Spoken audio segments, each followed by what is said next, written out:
Welcome to the Tipping Point Show. I'm Jimmy Evans. I'm so glad that you've joined me today. We have a great program today. I have a special guest joining me again.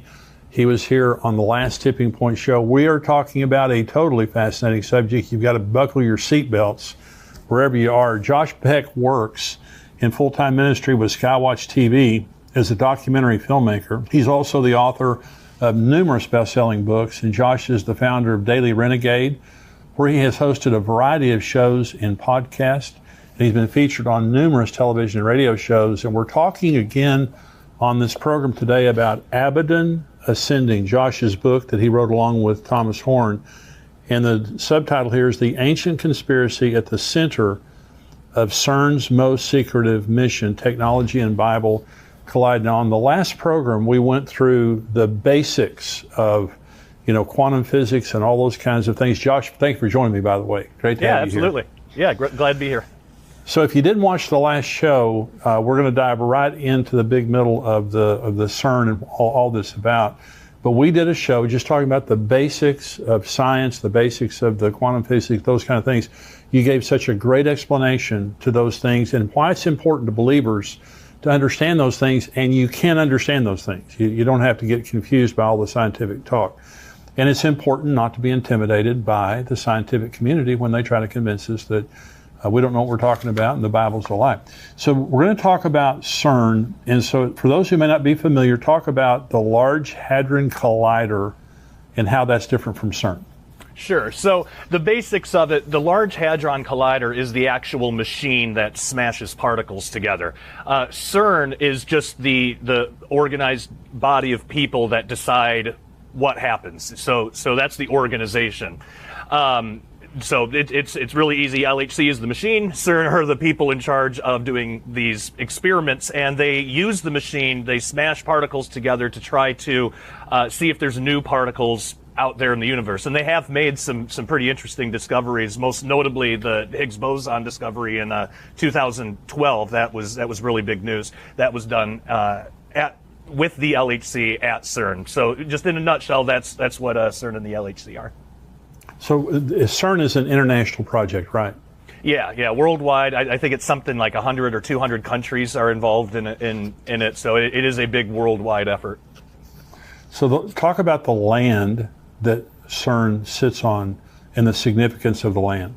Oh yeah, so this was really weird. When we were doing research for Abaddon Ascending, we came across this interesting piece of history that originally when they were building CERN, they had to stop construction because when they were digging in the ground, they found all these ruins, Roman ruins. It turns out where CERN is built, it used to be an ancient Roman city called Apolliacum, where they actually believed that was where the bottomless pit was.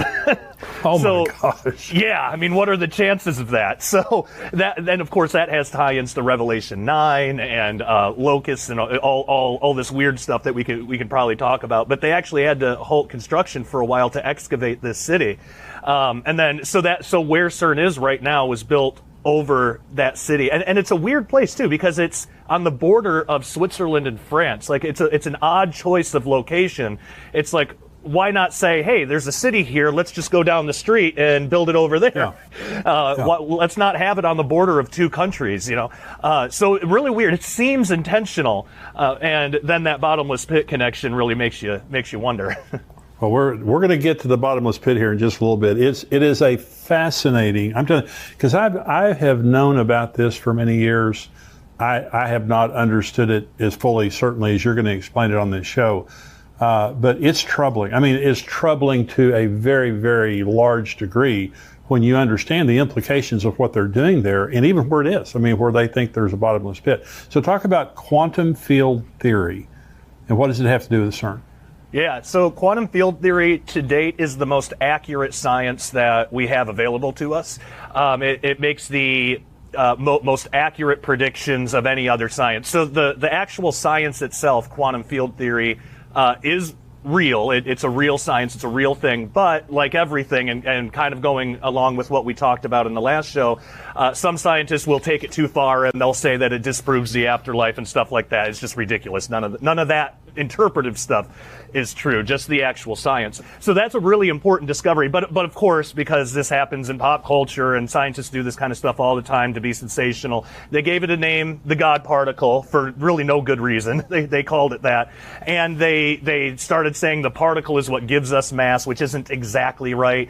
And so that story kind of blew up and went all over the place, and a lot of people had a lot of misconceptions about what was actually discovered, because again, scientists are going to have their own interpretations on everything. I mean, I'm sure there were probably scientists saying that, this somehow disproves God too, like every scientific discovery does somehow. But the reality is, it just shows us as Christians, wow, this is how God actually created stuff, and it's genius. It's a really genius way to go about it, instead of having little bits of matter. So that's how the LHC works. That's a basic, just what quantum field theory is. It just says that particles aren't little pieces of matter like we would think about. They're just spikes in a field that's around us all the time. So it's pretty interesting. It's extremely interesting. Now, we've done the prior program, and we've been talking up until now. Now, this is where it gets very, very interesting. Now, this book is called Abaddon Ascending, okay? And that's for a reason. And my next question is CERN trying to open a portal? Now, you said earlier the ground that they are building on is, they believe that's where the bottomless pit is, okay? And so are they trying to open some type of a portal, do you believe? I think that within CERN, probably 99% of the scientists that work there just want to learn about the universe, and that's about the extent of it. But there does seem to be certain people, perhaps in the leadership, but there does seem to be certain people who are interested in using this to open some kind of portal. In fact, their science director, Sergio Bertolucci, just came out and said it a few years ago, said that there's possible unknown unknowns out there, and they have plans, future plans, with possibly the LHC at CERN, but maybe another collider that they want to build later. But they have plans where they want to probe and map out extra dimensions. So when a scientist says extra dimensions, when you really drill down into what they're saying and the concepts they're putting out, it's basically what we would think of as like the spirit world or spiritual reality, heaven, hell, that kind of stuff. We're basically talking about the same thing, just with different terms. So with them wanting to basically, stabilize some type of portal and either communicate with or send a machine in, or I don't know how they would go about it, but they want to make some kind of contact with whatever's out there and try to map out that area of extra dimensional reality if they can. So that is disturbing, because even though the scientists are doing that, even if they just have a purely secular worldview and they're just thinking it's just extra dimensions of reality, they don't know what they're messing with. And that's right. Unfortunately, hubris in the scientific community is a big problem, so they tend not to worry about things like that, because the Bible, that's just silly fairy tale myth stuff. That's kind of a lot of their attitude around it. So really what they're doing, though, whether they know it or not, if they're going to try to do this, that could be, that's essentially praying to false gods. That's communicating with evil beings, because good angels aren't going to communicate back except to say, repent and accept Jesus as Savior or something. Well, they're dealing with the devil. So talk about, there's a communication system that you talk about using gravity that they're toying with, or they could be using. Talk about that. So the graviton, what they've discovered just in the mathematics describing how a graviton would work, is that it's got this strange ability to be able to escape our 3 dimensions of reality and go into other higher dimensions of reality if they exist. So 4-dimension, 5-dimension. And that's possibly why gravity is so much weaker. Well, the idea of this communication device is to take gravitons, one after another in a string, and affect the spin. So you have one that spins up, one that spins down, and create like a binary code, like Morse code almost. I don't know who they're alerting, their presence to. And to me, it seems like that would be an invitation. whereas if we left them alone, maybe they wouldn't be able to come through. And I put forth the idea in the book, could this possibly be what causes Revelation 9? Like, is it something like the Tower of Babel incident where God says, you know what, you want these false gods? Fine, you got them. We're going to put them, scatter you across the world. I'll take Israel. You got the corrupt gods, false gods, little g gods, which is why we have all these religions. Is it a repeat of that where you have ignorant people not knowing what they're messing with, communicating or attempting to communicate with false gods? And this would be during the tribulation, but God says, all right, fine, you want them, you got them. And then Apollyon, Abaddon, you get the locusts, they all come through. Could that be the spark that ignites the whole Revelation 9 scenario? And I put in the book possibly that it could be something like that. So it's interesting that we live in a time where something like that is actually possible today. Yeah. Well, and you said there are Christians at CERN, working there, but the majority are not.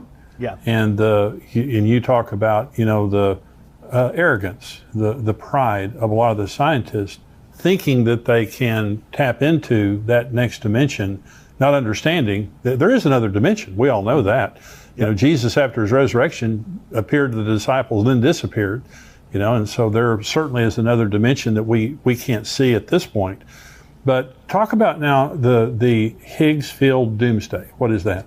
Yeah, so this is another scenario, and this was actually put forth by, as far as I know, secular physicists. But it's the idea that our universe, the space outside of the Earth, isn't a true vacuum. Meaning, so the Higgs field, which is everywhere, the way that it's described is it's on this razor's edge of energy. And we as Christians would call this fine-tuning. It just means if the energy was a little higher, nothing can survive. If it was a little lower, nothing could survive. And you find this actually repeated in a lot of areas of science. The way that cells come together, the way that the energy levels and subatomic particles and things like that. It's fine-tuning. It really just shows that there's a creator. But physicists who don't believe that, they look at this and they think, well, what if something tipped that scale? What if the Higgs field, what if something did actually give it a little too much energy? What would that look like? Because there's fears that CERN, or the LHC at CERN, could cause this type of domino effect. So the idea would be that in a localized part of the universe somewhere, whether out in the reaches of space or maybe caused at CERN because of an experiment or something, that the energy level would increase just enough where it has this cascading effect. Now, what that would mean is the Higgs field would ramp up to maximum energy, which, and like we talked about before, the Higgs field is what determines mass. So if you have a higher Higgs field, you have higher mass, you have a higher interaction for mass, which means stars become more massive as this bubble of energized Higgs field expands. Stars would become more massive, turn into black holes. It would actually get to the point that even quarks, even the smallest particles that we know of, would become so dense and heavy they would turn into miniature black holes. Bodies and all the evildoers have been judged and are in the lake of fire, and there's a new heaven and new earth because the old had passed away. Could this Higgs field doomsday, could this be the type of mechanism that God uses to recreate everything into what it was always meant to be? We would have bodies that would be able to sustain that because they wouldn't be able to degrade the way ours do now. So that's interesting to think about. And they wouldn't be of that dimension. They'll be of a higher dimension. So what concerns you most, Josh? Because it's been a few years since you guys wrote this book. A lot of developments have happened. What concerns you most that's happening in the world today? Yeah, mainly, well, in terms of CERN, it's the ongoing problem of hubris in scientists. So the way that right now the LHC is operating at power levels that are actually less than cosmic rays entering our atmosphere. So if the LHC was going to cause a black hole or something, we should have already seen that in the atmosphere over Earth, a million times over, and it doesn't happen. So right now that doesn't worry me as much, but the way that scientists will talk about how safe the LHC is, it's like there's no humility there. They'll just say it is ridiculous to think that this is dangerous at all. It's perfectly safe. Nothing can go wrong. It's basically like how they used to talk about the Titanic. So it's just setting it up for failure somehow. So that pride that hubris, that's what concerns me the most, because it makes me think they think that this is totally safe. They could mess up somewhere and actually cause something that may not destroy the earth completely, because we know there's still prophecy that needs to be fulfilled, but could cause irreparable damage, possibly.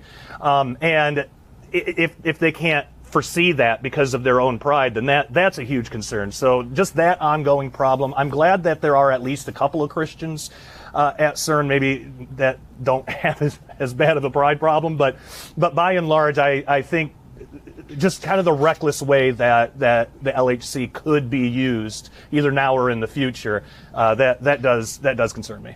So they have some type of a statue in front of CERN that has some kind of a spiritual significance. Is that right?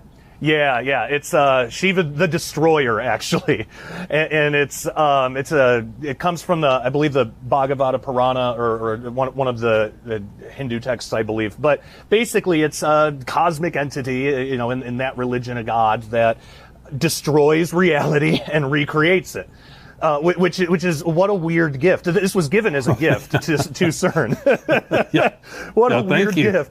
And when you look at this thing, you see this cosmic entity. It looks like she's coming out of a portal. I mean, there's like the circle thing, and every element of it has meaning, and I talk about all that in the book. But just the imagery around it, and the story about undoing reality and recreating it. It's like, man, what are the true purposes over there at CERN? Because that's again, that's a weird gift to give.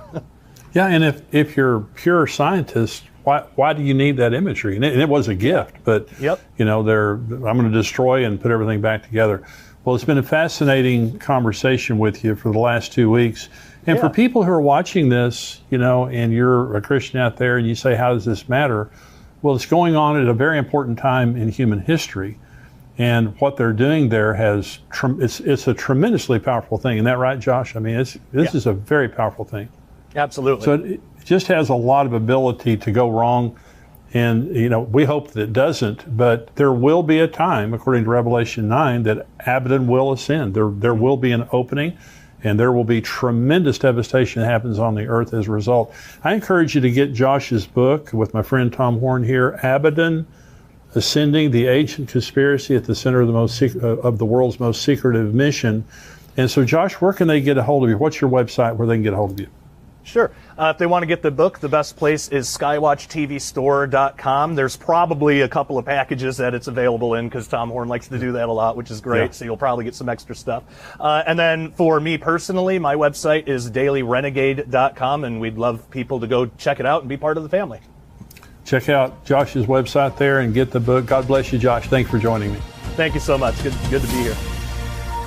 For everybody watching on YouTube right now, we want you to become a subscriber to endtimes.com. Now, we have the rest of the podcast that's coming up. Plus, we have articles and videos all week long here on endtimes.com from myself, Dr. Mark Hitchcock, Greg Laurie, and other contributors. $7 a month, $77 a year. We want you to become a subscriber right here to endtimes.com. If you are a subscriber, stay tuned now, because there's a lot more show coming up. You have to go to endtimes.com, though, to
peace. So we'll say bless you when you have to sneeze. We do things that are odd but don't commit us. We are just a little bit superstitious. I'ma knock on wood when you come around. You bring me bad luck, and you bring the vibe down. Like a black cat that came across my path. A four-leaf clover, but you're really bad at math. It might seem like I'm a bit paranoid. Everywhere you go, I try to avoid. But I don't need your bad treat me or me. Every time I see you, you clearly need a horseshoe or some kind of lucky charm. No matter what you do, you stumble into harm. I'm a knock on wood when you come around. You bring me bad luck, and you bring the vibe down. Yeah, I'm superstitious about you. I'm broken there. Moon, limit, conversational dynamic. No backing down, you love to fight. So you're a bad boy, right? Only when it's time to fight. Only when it's time to fight.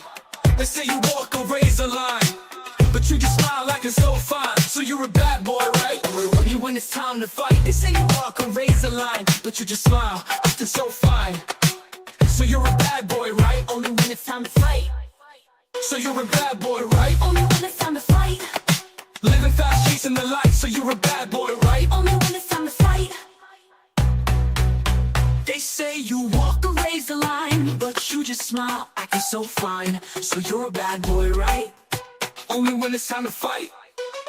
They say you walk a razor line, but you just smile, acting so fine. So you're a bad boy, right? Only when it's time to fight. So you're a bad boy, right? Only when it's time.